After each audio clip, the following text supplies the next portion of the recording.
Hey friends, if you wish to enable or disable VPN on the Opera browser, then please watch this video. I will guide you through the procedure.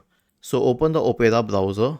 Now click on the three dots at the top at the bottom left corner and then scroll down and then select settings. Okay, now search for VPN here.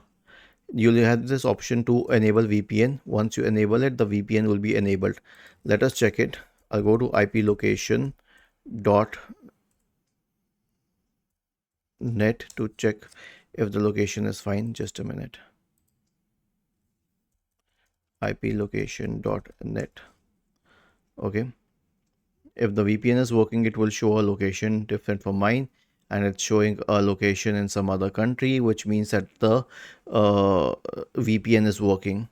Was this helpful? If yes, then please subscribe to the channel, and if not, then let us know in the comment section of the video on how we could help you further.